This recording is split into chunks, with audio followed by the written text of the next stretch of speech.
बाहर के स्वरूप में वो विशेष ध्यान नहीं रखता। कोई शत्रु बन जाए तो, मित्र बन जाए तो, अपना बन जाए, पराया बन जाए, उसके लिए सब स्वप्नवत होता है।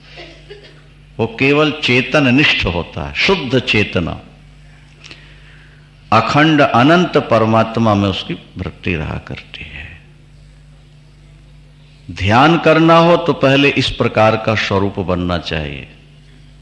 ऐसा योगी एकांत में रहने का अभ्यास करे। भगवान क्या कह रहे हैं? योगी युंजीत सततम आत्मानम रहस्य स्थित। रहस्य माने एकांत है। कहां रहे? एकांत। और एकाकी, अकेला रहे। योगाभ्यास करने वाले को अकेले रहना चाहिए। यत चित्तात्मा, उसका चित्त मन वश में हो, अंतः, ठीक है। और निराशी, अब उसके मन में कोई आशा नहीं हो। और अपरिग्रह, संग्रह से दूर। हम एक कृषि फार्म देखने गए, इतना बढ़िया लगा देखने में, जैसे किसी ऋषि का आश्रम। बोलो सच्चिदानंद। वहां मृग भी मिले, मोर मिले, भिन्न भिन्न प्रकार के पक्षी मिले, भिन्न भिन्न प्रकार के वृक्ष दिखे, एकांत शांत, बहुत अच्छी। हमने कहा देखो भाई, यहां सब कुछ है साधना के लिए, लेकिन साधक का आचरण अनुकूल नहीं है, इसलिए सब गड़बड़ा गया है।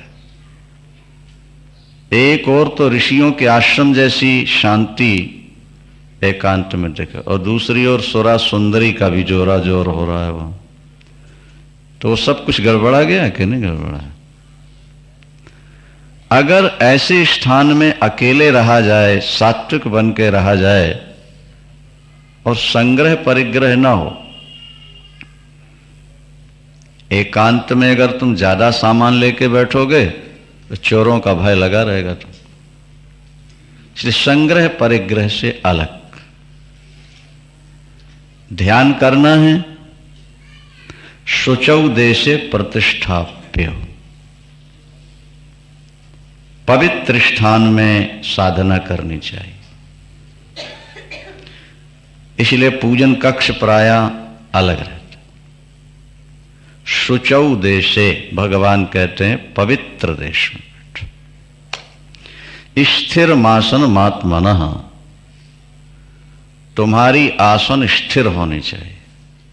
पहले तो आसन सिद्ध करना होता है। कम से कम 2.5 घंटे 3 घंटे एक आसन से व्यक्ति बैठ सके,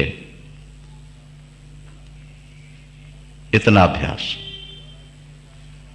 84 प्रकार की आसन है। सबसे सुखद आसन है जैसे हम आराम से बैठ सके, ठीक है। अब आजकल लोग ज्यादातर कुर्सियों पर बैठते हैं, जमीन पर बैठने का अभ्यास खत्म हो गया है। ध्यान करने बैठते हैं तो पैरों में दर्द होने लगता है, तो फिर भगवान का ध्यान ना होके दर्द का ध्यान होने लगता है। सर्वा सुखमासनम, स्थिर आसन, आराम से बैठो। बैठने वाली जगह ना बहुत नीची हो और ना बहुत ऊंची हो। बहुत नीची होगी तो कीड़े मकोड़े चढ़कर परेशान कर सकते हैं, और बहुत ऊंची हुई और ध्यान लग गया और कहीं झोंका आ गया तो गिरने का खतरा हो सकता है। वृंदावन, ठीक है। चैलाजिन कुशोत्तरम, ध्यान करने वाली आसन में 3 चीजें होनी चाहिए। हाँ,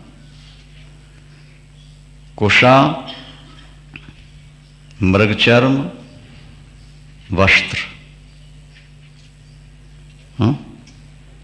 वैसे आजकल कंबल की आसन सबसे ठीक। वहां बैठकर मन को एकाग्र करने का प्रयास करो।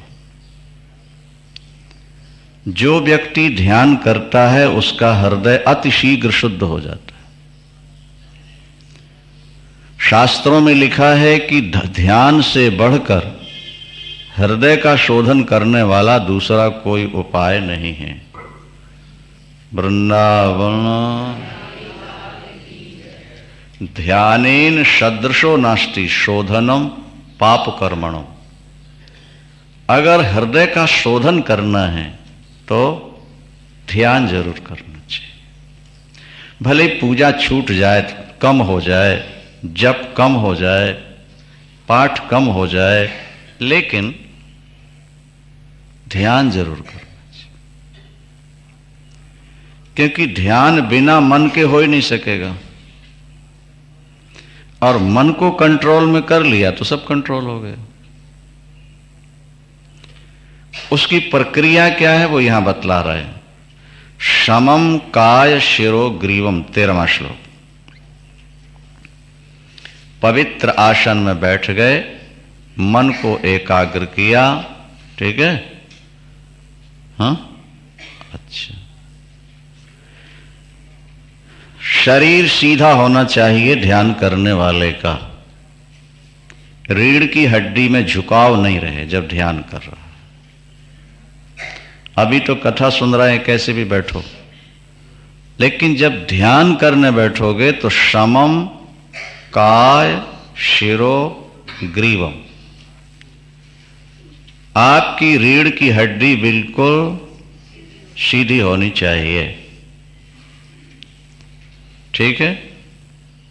स्थिर भाव से। संप्रेक्ष नासिकाग्रम स्वम, नासिका के अग्रभाग को देखना है। कुछ लोग नासिका का अग्रभाग इसको मानते हैं, तो कुछ आचार्यों ने त्रिपुटी को नासिका का अग्रभाग कहा है। मतलब ये कि जैसे आपने नेत्र बंद किए तो नेत्रों के पीछे मन को ले जाकर नेत्रों के त्रिपुटी में आकर देखने का अभ्यास करना चाहिए। यही गंगा, यमुना और सरस्वती का संगम है। शरीर के अंदर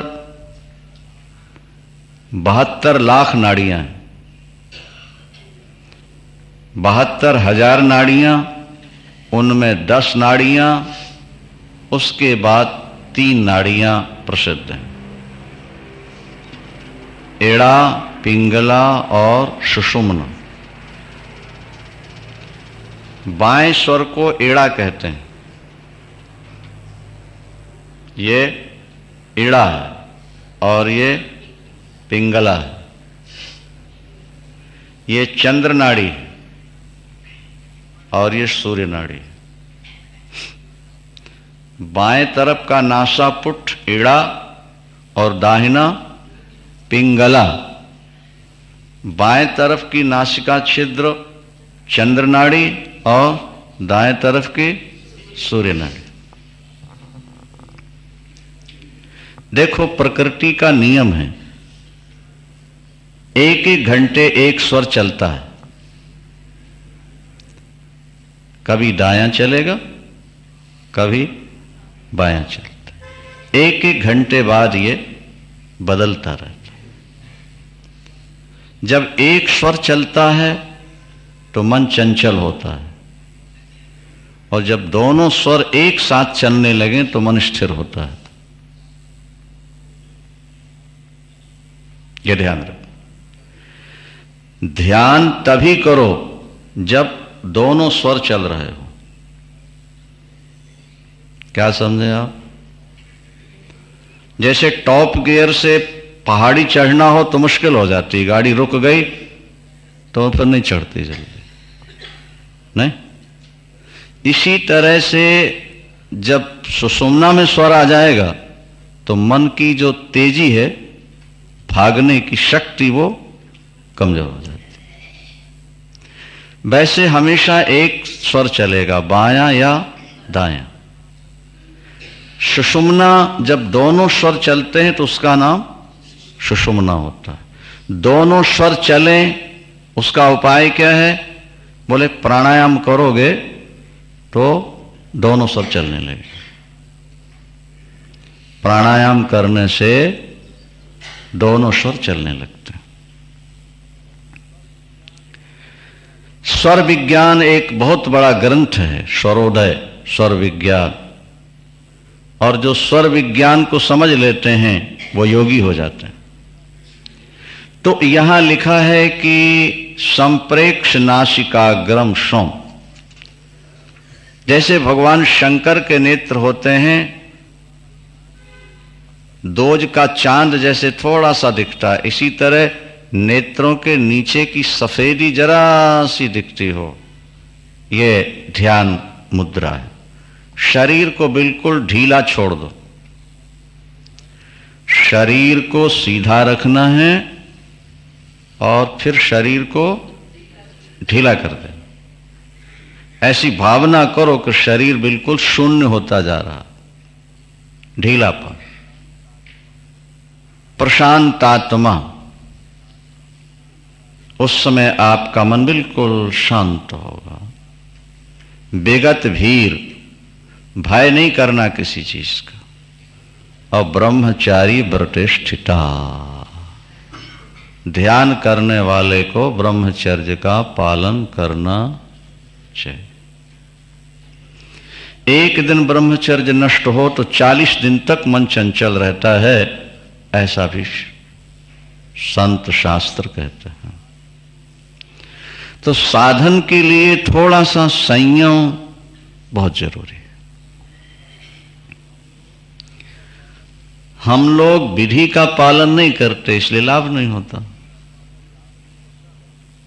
और जब लाभ नहीं होता तो फिर सोचने लगते हैं कि जो लिखा है या जो कहा गया ये वास्तविक नहीं समझे।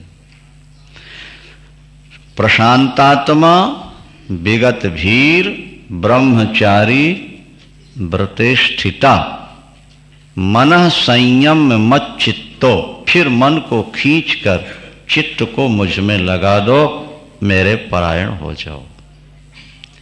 इस प्रकार अगर आप सदा मन को मुझ में लगाए रहोगे तो थोड़े समय के बाद शांतिम निर्वाण परमाम, वृंदावन, क्या शांतिम निर्वाण परमाम मत संस्था मधिगच्छति, मुझको प्राप्त हो जाओगे, मेरे स्वरूप ही बन जाओगे। अखंड शांति का उदय हो जाएगा। अब उपाय तो भगवान ने बता दिया, करना ना करना अपने ऊपर निर्भर करता है। अगर आपको योगाभ्यास करना है तो योगाभ्यास ज्यादा खाने वाले को सिद्ध नहीं होता, और बिल्कुल ना खाए सो भी सिद्ध नहीं होगा। बहुत सोने वाले को भी सिद्ध नहीं होगा, और जो बिल्कुल नहीं सोता उसको भी सिद्ध नहीं होगा। वृंदावन ना तो ज्यादा खाने वाले को योग सिद्ध होता है और नहीं बिल्कुल ना खाने वाले को सिद्ध होता। बहुत ज्यादा सोने वाला भी योगाभ्यास नहीं कर सकता और बिल्कुल न सोने वाला भी नहीं। फिर क्या करें? बोले युक्ताहार विहारस्य युक्त चेष्टस्य कर्मसु।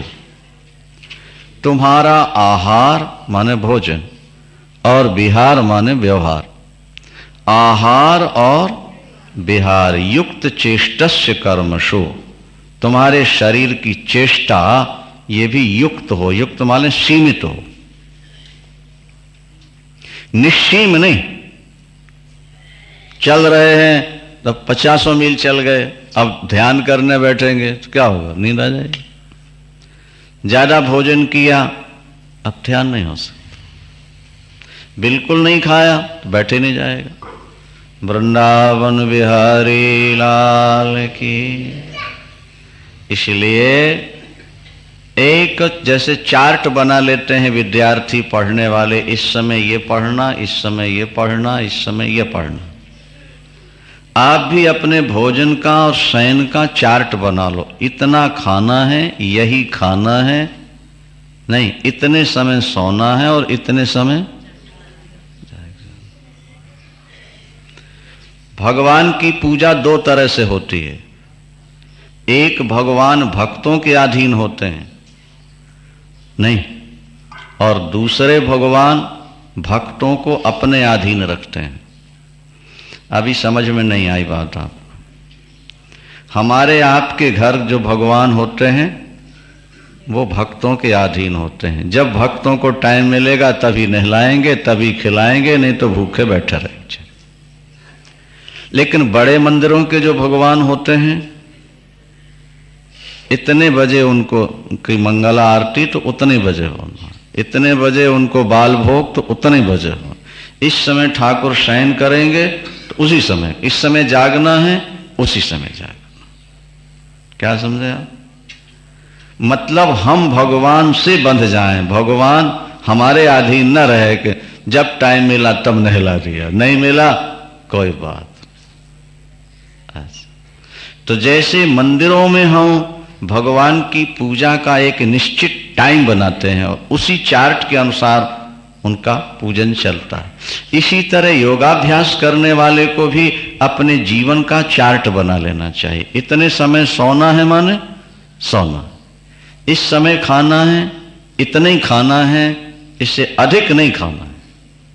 इस प्रकार जब आप अपना नियम बना लोगे, युक्त स्वप्नावबोधस्यो दोष योगो भवति दुःखहा, उसके बाद जो तुम्हारा योगाभ्यास है वो दुःखहा माने दुखों को खा जाएगा। वो तुम्हारे जीवन के दुखों को ध्यान करते समय तुम्हारा चित्त बिल्कुल शांत होना चाहिए। ध्यान से सुनो ध्यान योग की प्रक्रिया को भाई। वृंदावन क्या ध्यान करते समय चित्त बिल्कुल शांत होना चाहिए। कैसे शांत होना चाहिए ठाकुर जी?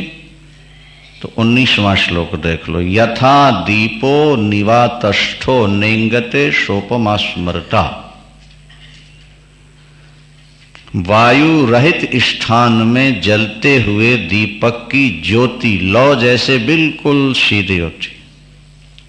कमरे के अंदर दीपक आपने जलाया और उस पर लालटेन का शीशा भी ढक दिया।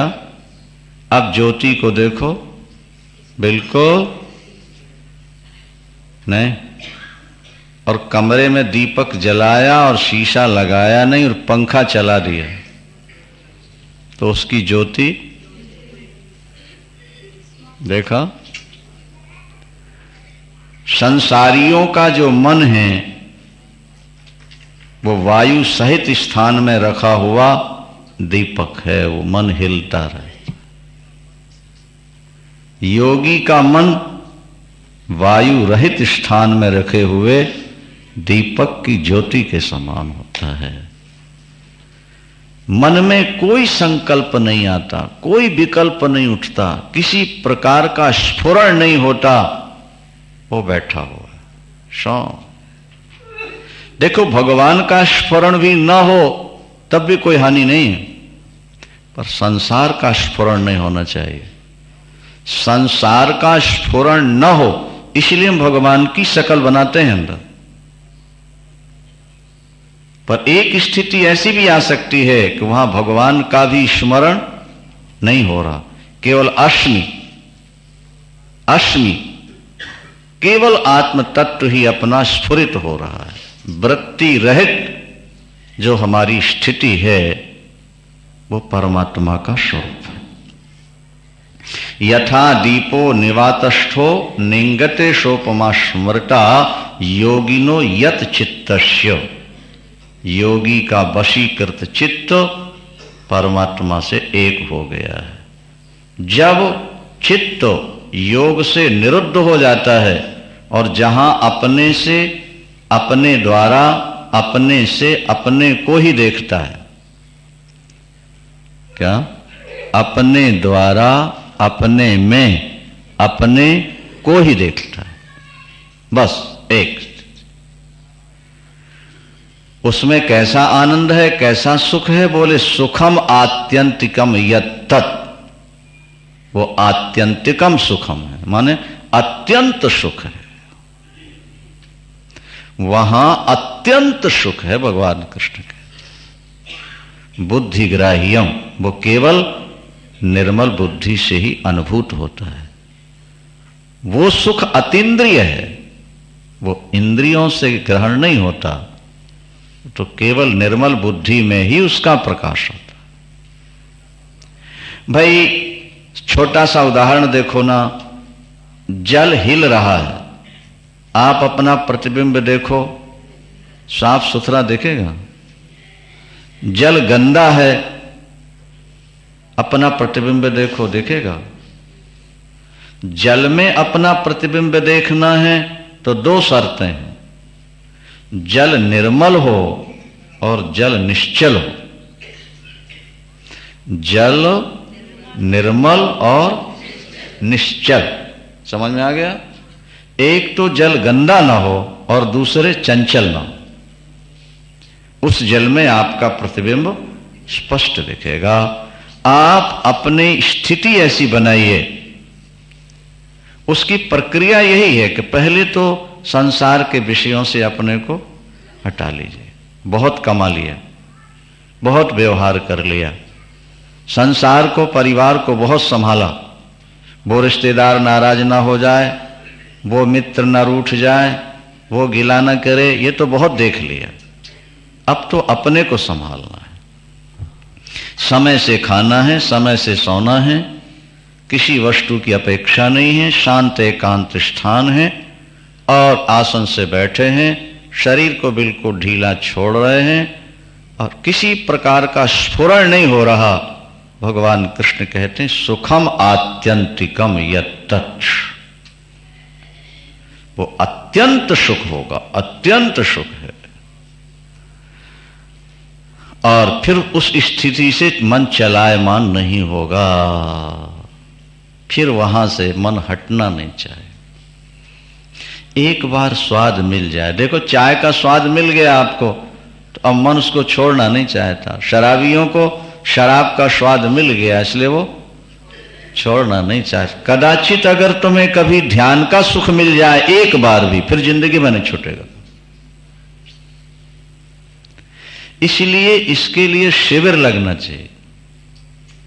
एकांत जगह चयन करो, 10 दिन 15 दिन कुछ नहीं करना, खाली अभ्यास करना।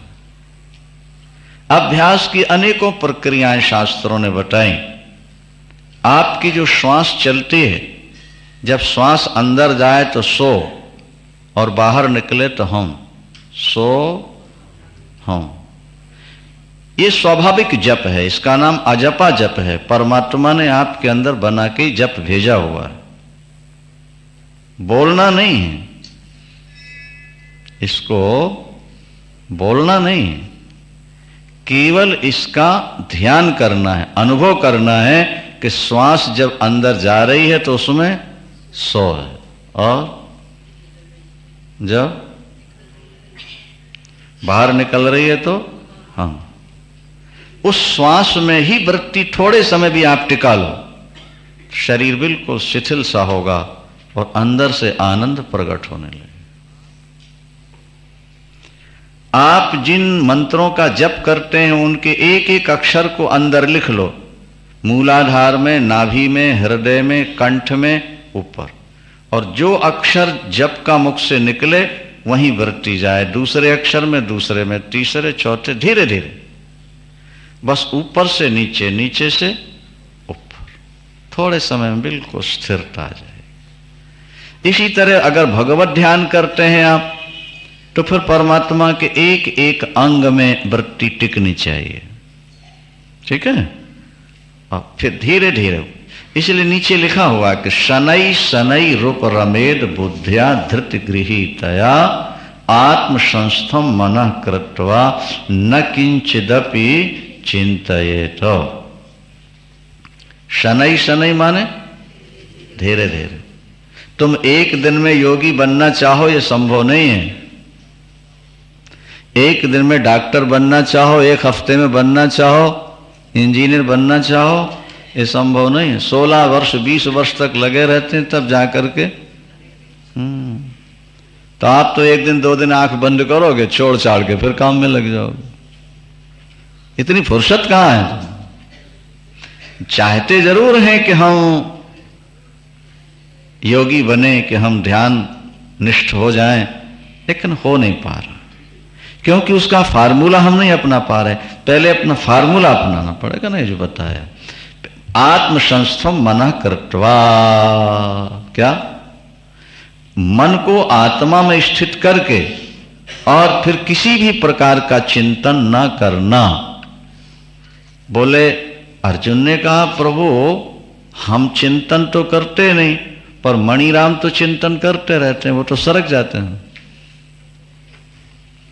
हम ध्यान करने बैठते हैं आपका नहीं, और वो ध्यान करते हैं घर का। वृंदावन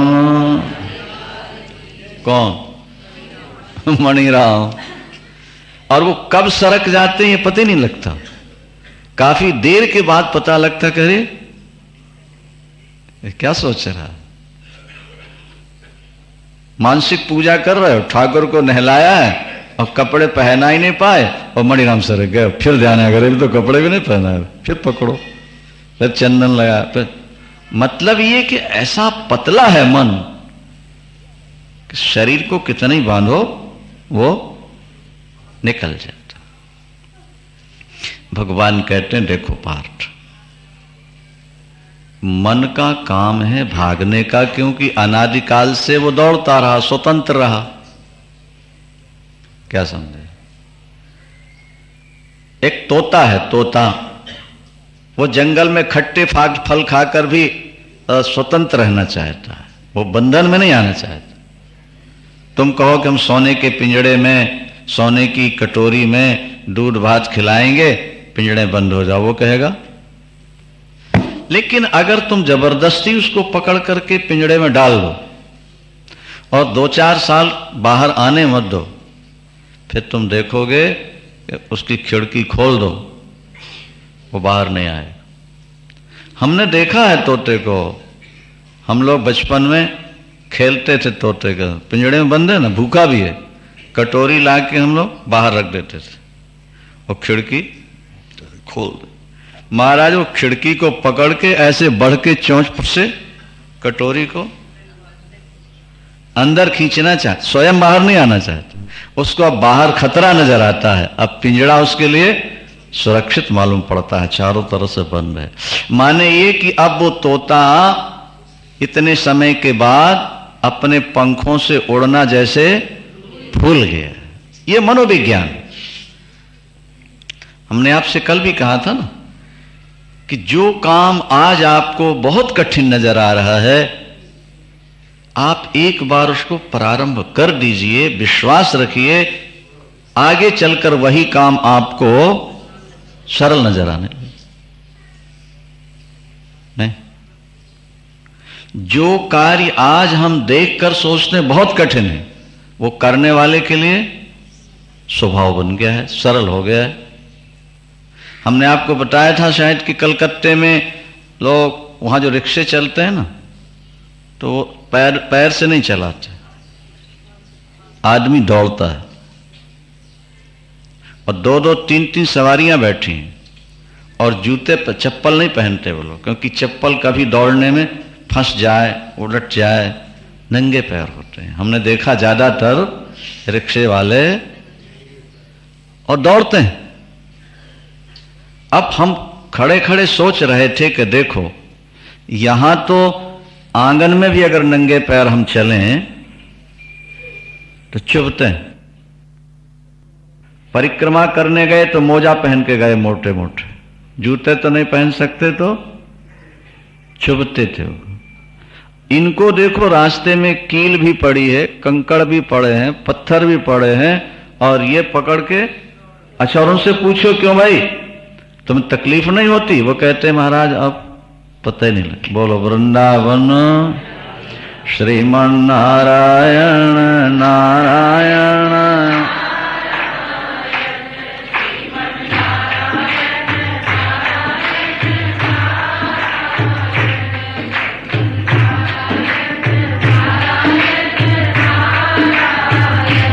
लक्ष्मी नारायण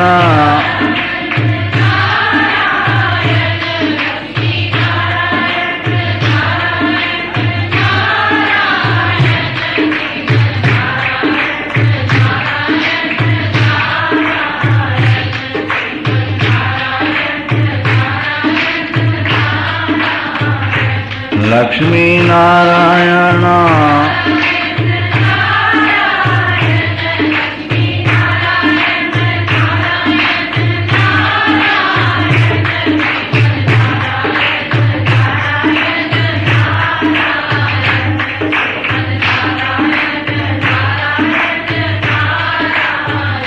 बांके बिहारी। अर्जुन का प्रश्न है कि ठाकुर ध्यान करने बैठे, मन हम लगाते हैं भगवान में, अपने में, और मन भाग जाता है विषयों में, संसार में, क्या कर? भगवान कहते हैं उसका भागने का संस्कार बना, स्वभाव बना है। हम दृष्टांत दिया करते हैं कि भाई जीटी रोड के किनारे नहीं किसी का मकान है, अब उसका बच्चा 1.5 साल का हो गया है, अब वो चलने लगा है, वो बार बार घर से निकल के बाहर की ओर भागता है। बच्चा नादान है, उसको बाहर जाने का शौक है, नई नई चीज देखना चाहता है, उसे यह पता नहीं है कितना बड़ा खतरा है, जरा सी असावधानी पान ले। बच्चे का काम भागने का है और मां का काम पकड़ने का है। वो घर का काम करते हुए भी सदा खेलने वाले बच्चे पर ही दृष्टि रखती है। वो जरा उस तरफ गया, जब बार बार मां उसको पकड़ती है तो 4 से 8 महीने के बाद उसके समझ में आ जाता है कि बाहर जाना खतरनाक। फिर वो धीरे धीरे बैठने लगता है। भगवान कृष्ण ये कहते हैं 26वें श्लोक में कि यतो यतो निश्चरति मनश्चंचल मस्थिरम। ये मन जहां जहां जाता है वहां वहां से खींच करके अपनी आत्मा में, अपने परमात्मा में लगाने का अभ्यास करो। ठीक है? जब बार बार उसको तुम खींचोगे अपनी ओर तो थोड़े समय के बाद फिर वो बैठने भी लगेगा, उसकी बैठने की आदत पड़ने लगेगी। 50 वर्ष पहले चाय फ्री पिलाई जाती थी लोगों को, 60 वर्ष पहले मोहल्ले में, गलियों में नहीं, वो लोग बनाते थे और बनाकर कहते थे भाई पैसे नहीं लगेंगे, आप पियो तो। देखो लोग कहते तो नहीं, जहर है, हम नहीं पिएंगे। फिर किसी ने कहा रे चला स्वाद तो लो, बस जहां लेना शुरू किया, अब तो कितने रुपए किलो मिल रही है लेकिन ले नहीं है। हमने कहा इतनी महंगी काय पीते हो? बोले महाराज 10 गुनी महंगी हो जाए पर उसको छोड़ेंगे थोड़ा। बोलो वृंदावन। पहले फ्री पिलाई जाती थी तो लोग डरते थे, भागते थे, नहीं पिएंगे। आवाज अगर वो 400 रुपया किलो हो जाए तब भी पिए। मनोविज्ञान के बारे में थोड़ा जानकारी होनी चाहिए। शास्त्र कहते हैं कि मन से जो काम आप कराने लगोगे वो माने न माने तो मुझसे वो काम कराते रहो, कराते रहो, कराते रहो। थोड़े समय के बाद वो उस बात को स्वीकार कर ले। क्या बनोगे? आप ध्यान करने बैठे, मन भागा, 2-4 बार खींचा, फिर आप थक गए, आपने सोचा रे तो भागता ही रहता है, बस में तो होता ही नहीं, बस छुट्टी हो गई। वो और मौज लेने लगा, उसने तो चलो अच्छा हो गया। एक संकल्प करो कि हमको ध्यान करना है, ध्यान के नियमों का थोड़ा सा पालन भी करना है, और एक एक हफ्ते में 1-1 मिनट का ध्यान बढ़ाना है, 2-2 मिनट का ध्यान बढ़ाना है। कुछ भी हो जाए हमको ध्यान तो करना ही है। जब ऐसा करने लगोगे तो देखोगे थोड़े दिन के बाद तुम्हारा मन स्थिर होने लगेगा, और जब मन शांत होने लगेगा, पार्थ, प्रशांत मनसम ह्येनम योगिनम सुखम उत्तमम उपैति शांत रजसम ब्रह्म भूतम अकल्मषम। फिर तुमको उत्तम सुख प्राप्त हो। उस योगी को उत्तम सुख प्राप्त होता है जिसका मन शांत हो गया, जिसका रजोगुण शांत हो चुका है, मल विक्षेप चंचलता नष्ट हो चुकी है। ब्रह्म भूतम, अब उस योगी की आत्मा परमात्मा के साथ एक जैसी हो जाती है। युंजन एवं सदात्मानम, देखो यहां भगवान ने कह दिया सदा आत्मानम एवं युंजन। 1 दिन 2 दिन 1 हफ्ते 2 हफ्ते नहीं, लग जाओ, करना ही है अपने। नहीं, युंजन एवं सदात्मानम, सदा आत्मान।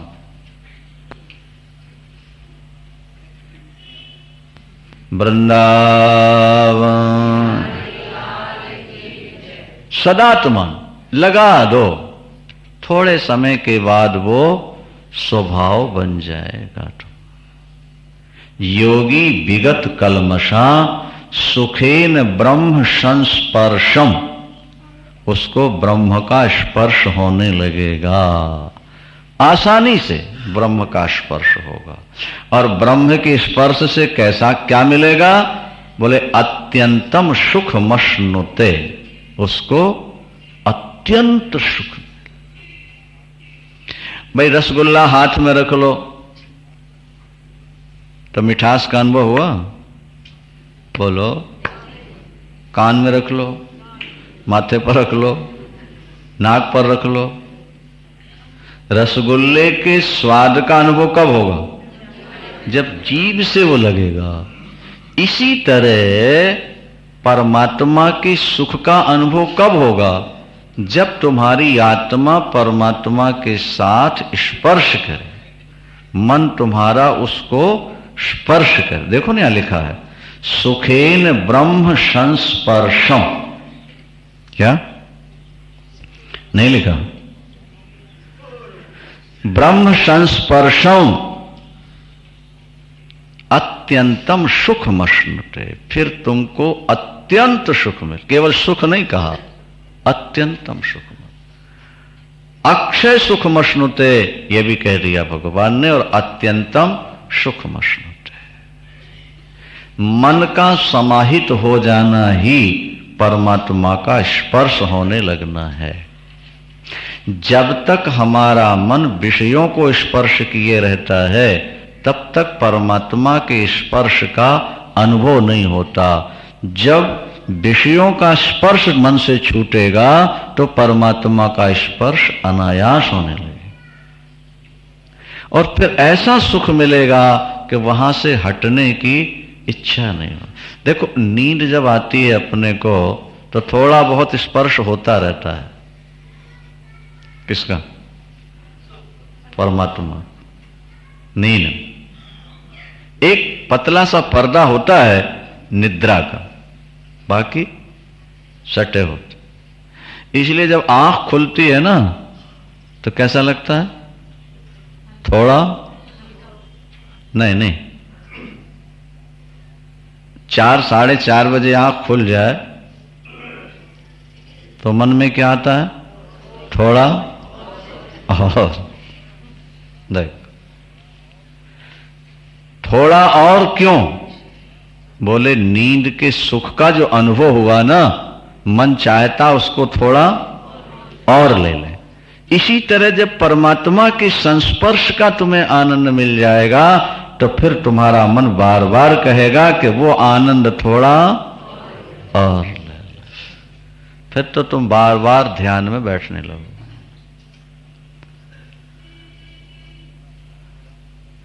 अपने यहां भूतपूर्व राष्ट्रपति राधाकृष्णन ने गीता लिखी है, गीता की टीका की है अंग्रेजी।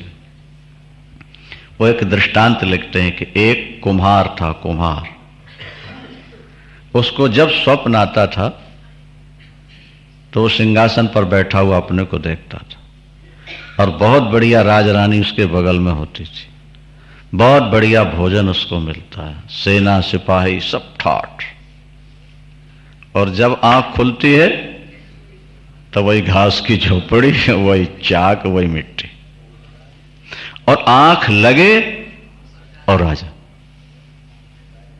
आंख लगे राजा रानी, ऐश खान, बहुत मौज। तो वो लिखते हैं कि अंत तो गत्वा ये स्थिति हो गई कि कुम्हार हर समय कोशिश करता है कि मैं, यहां तो कुम्हारन बेचारी वैसे ही है, मट्टी में सनी भाई, घास की झुपड़िया, सादा भोजन, और वहां तो वो ज्यादा से ज्यादा सोने की कोशिश करता है क्योंकि आंख लगी और राजा और वो रानी, और फिर भ्रमण विहार, सारे आनंद।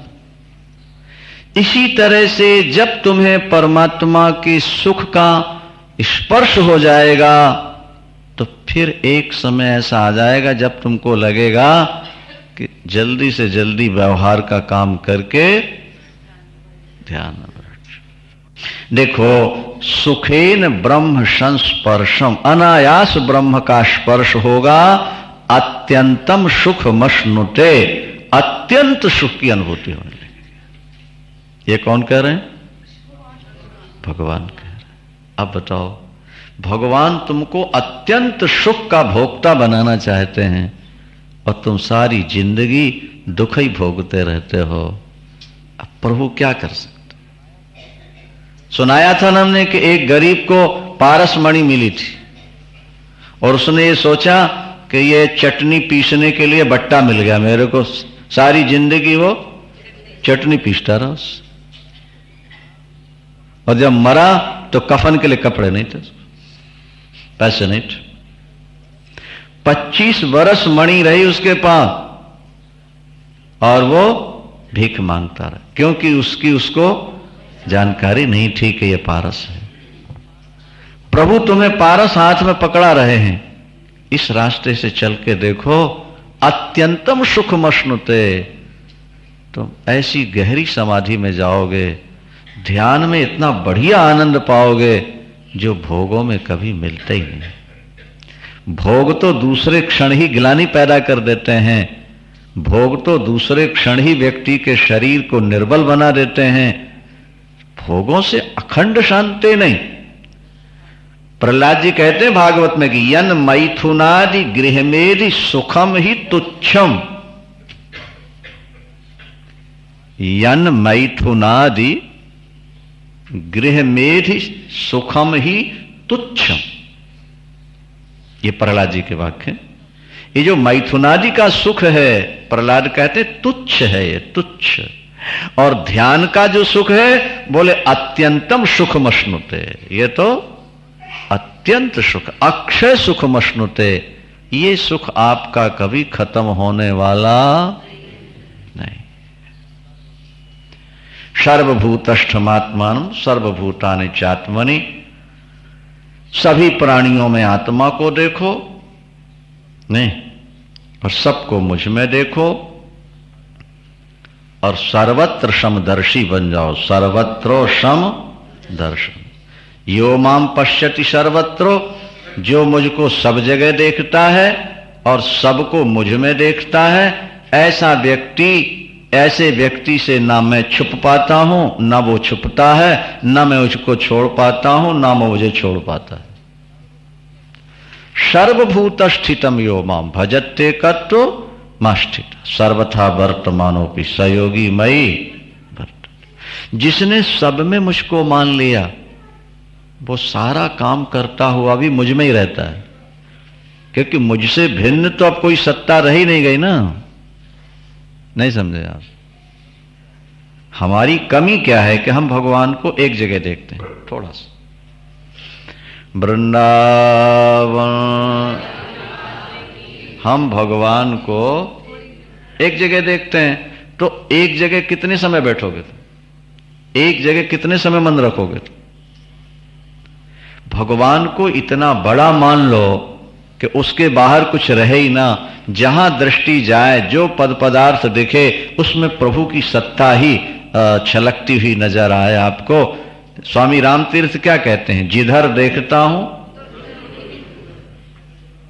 जिधर देखता हूं उधर तू है।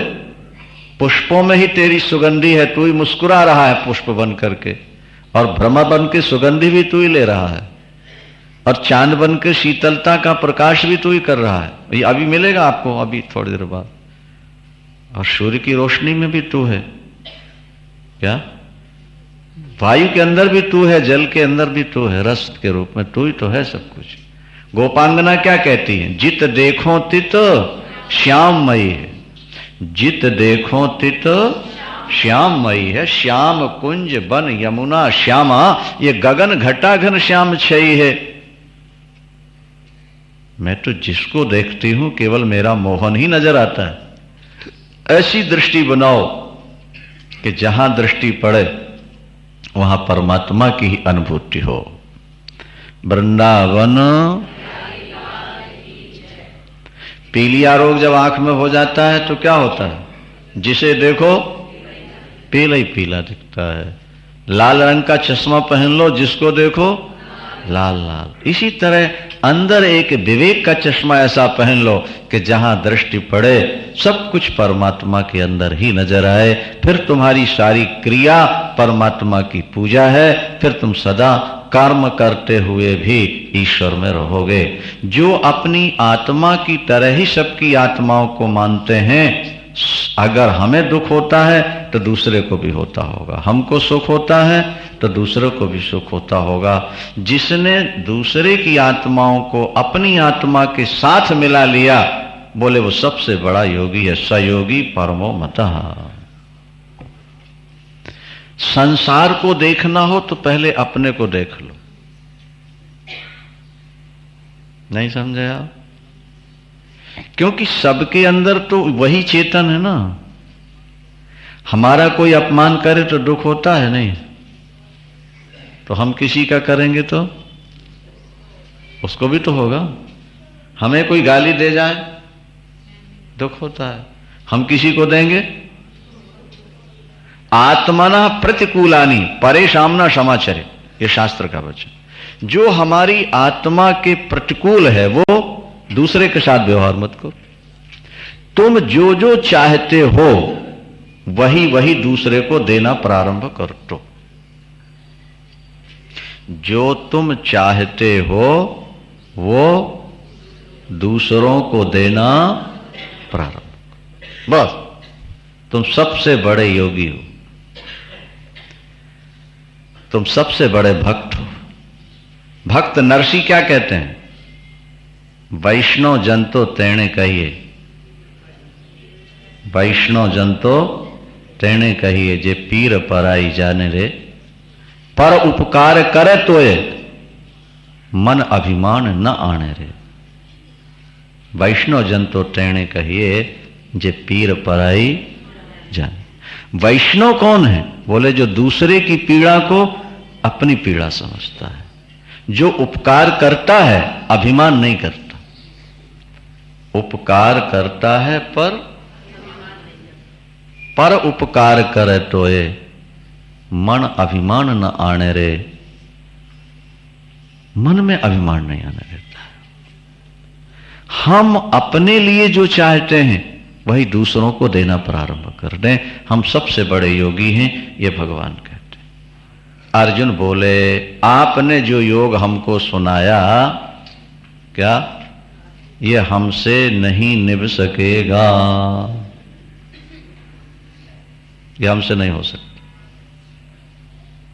बोल, अर्जुन ने भी कह दिया कि ये हमसे नहीं हो सकता। भगवान ने कहा क्यों नहीं हो सकता, क्या समस्या है? 34वां श्लोक देखो। चंचलम ही मनः कृष्ण प्रमाथि बलवद्दृढ़ं तस्याहं निग्रहं मन्ये वायोरिव सुदुष्करम्। प्रभु सुनो, चंचलम ही मनः, मन कैसा है? प्रमाथि, ये मन मनुष्य को ऐसे मथता है जैसे मथानी दही को मथ देती है। एक बार मन कुछ मांग बैठे नहीं, फिर देखो अंदर कैसा घोटा चलता है। एक तो मन चंचल है, दूसरे प्रमाथि है, मथता है मनुष्य। बलवत, बहुत बलवान है नहीं, और अपने संकल्प का दृढ़ है। जो एक बार सोच ले, जो एक बार मान ले, मजाल है तुम उसको निकाल लो। तुम जितना निकालने की कोशिश करोगे उतना ही उसको पकड़ेगा। इस मन को तो पकड़ने वाली बात ऐसी कठिन है जैसे सारे संसार की वायु को पकड़ के हाथ में रख लेगा। ये किसने कह दिया? सच्चिदानंद भगवान ने कहा, कौन्ते तुम ठीक कहते हो, मन बहुत चंचल है, मन बहुत बलवान है। हम समर्थन करते हैं तुम्हारी बात का। बस एक ही बात है पार्ट, कि मन को बस में करना कठिन है, असंभव नहीं है। आपने तो कह दिया कि हो ही नहीं सकता। भगवान कहते हम ये कह रहे हैं कि मन को वश में करना कठिन तो है, पर असंभव नहीं। बस में हो सकता है, पकड़ा जा सकता है। मूल साधन बता दो ठाकुर हमें, किस उपाय से ये शांत हो जाए। भगवान ने कहा 2 उपाय लो। सब उपायों का सार 2 सूत्र। मन को वश में करना चाहते हो, अभ्यासे न तु कौन्तेय वैराग्येण च गृह्यते। मन को पकड़ने को बस में करने के 2 सूत्र बताते। ज्ञान पाने के 6 सूत्र आपने सुने, अब मन को बस में करने के 2 सूत्र। एक अभ्यास और दूसरा वैराग। पहले तो विषयों से वैराग होना चाहिए। आप रागी बने रहो और मन पकड़ में आ जाए, मुश्किल। पहले विषयों के प्रति मन में घृणा पैदा होनी चाहिए, वैराग। वैराग 4 प्रकार का है, फिर उसकी व्याख्या लंबी है सब। एक तो वैराग और दूसरे अभ्यास। अभ्यास का मतलब क्या है? किसी चीज को बार बार दोहराना, इसका नाम अभ्यास कहलाता है। रिपीट करना, इसका नाम अभ्यास। मन जाए पकड़ो, जाए पकड़ो, फिर स्थान ले आओ, ले आओ, ले आओ। जिनकी इंद्रियां बस में नहीं हैं, जिन्होंने अभ्यास और वैराग्य जीवन में धारण नहीं किया, उनके लिए मन को वश में करना कठिन है, और जिन्होंने इन दोनों सूत्रों को अपना लिया है उनका मन बस में हो जाता है। ये भगवान ने घोषणा की। अगर हमारा मन बस में नहीं हुआ तो इसका मतलब है कि हमने ठाकुर के बताए दो सूत्रों को जीवन में उतारा नहीं है, इसीलिए मन बस में नहीं। ठीक। अभ्यास वैराग्याभ्याम तन निरोधा, महर्षि पतंजलि भी यही कहते हैं कि अभ्यास और वैराग्य से मन वश में। अब अर्जुन ने फिर एक प्रश्न कर दिया, प्रभु कोई व्यक्ति अभ्यास कर रहा है, आपके योग मार्ग में श्रद्धा से चल रहा है, नहीं भजन कर रहा है, और भजन करते करते अभी सिद्धि प्राप्त नहीं हुई और शरीर छूट गया,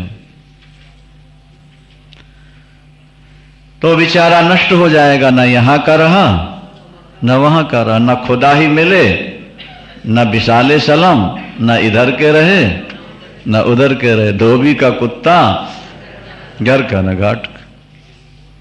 भाई भजन का मतलब है कि भोग छोड़े, बिना भोग छोड़े तो भजन होगा नहीं सही ढंग से। अच्छा, भजन के लिए भोग छोड़ दिए और भजन इतना नहीं हो पाया कि ठाकुर जी मिल जाएं, कि आत्मा का आनंद मिल जाए, तो यहां से भी गया और वहां से भी गया। ठाकुर हमें बताइए कि जो साधक साधना करते करते शरीर छोड़ देता है, नहीं, और आपकी प्राप्ति उसको अभी नहीं हो पाई, इतनी साधना नहीं हो पाई, उसकी गति क्या होती है? बहुत अच्छा प्रश्न है। और भगवान बड़े प्यार से उत्तर देते हैं, पार्थ नैवेह नामुत्रो विनाशस्तस्य विद्यते नहीं कल्याण कृत कश्चित दुर्गतिम तात। देखो पार्थ, देखो मेरे भाई, कितने प्यार से बोलते हैं ठाकुर जी। पार्थ भी कहते हैं, तात भी कहते हैं। देखो पार्थ, देखो भाई, तुम ऐसा संशय नहीं करना कि भजन में जो लग गया, भगवान मिल नहीं पाए, शरीर छूट गया, तो बेचारा धोबी का कुत्ता, न घर का न घाट। नहीं नहीं, उसका ना तो लोक बिगड़ेगा और ना ही तो क्या होगा। सुनो, ईश्वर प्राप्ति से पूर्व ही शरीर छूट गया तो मैं उसको स्वर्ग से ऊपर भेजता हूं, स्वर्ग भेजता हूं। अश्वमेधादि यज्ञ करने वालों को जो पुण्य लोक मिलते हैं ना, उनको वहां भेजता हूं। और जितने विषय यहां उसने त्यागे हैं ना, उससे लाखों गुने ज्यादा विषय उसको वहां दिलाता हूं। प्राप्य पुण्य कृताम लोकान उषित्वा शाश्वती क्षमा। यहां तो 10-20 साल के लिए भोग छोड़ा होगा उसने, इसके बदले लाखों वर्ष के लिए वहां, यहां से लाखों गुने ज्यादा सुख दिलाऊंगा। कहां? बोलो। हाँ, स्वर्ग और उससे भी ऊपर दिव्य दिव्य भोग दूंगा उसको। और जब लाखों वर्ष सुख भोग लेगा तो फिर किसी पवित्र धनवान के घर में उसका मैं जन्म दे दूंगा। शुचि नाम श्रीमताम गेहे योग भ्रष्टो विजायते। याद रखना इस श्लोक को, शुचि नाम श्रीमताम गेहे योग भ्रष्टो भी जाए। शुचि शब्द दिया, धनवान ज्यादातर पवित्र नहीं होते। बोलो वृंदावन। हजारों लाखों धनवान में कोई धनवान पवित्र होता है जो वैष्णव जिंदगी बिता के भगवान का भजन करता होता।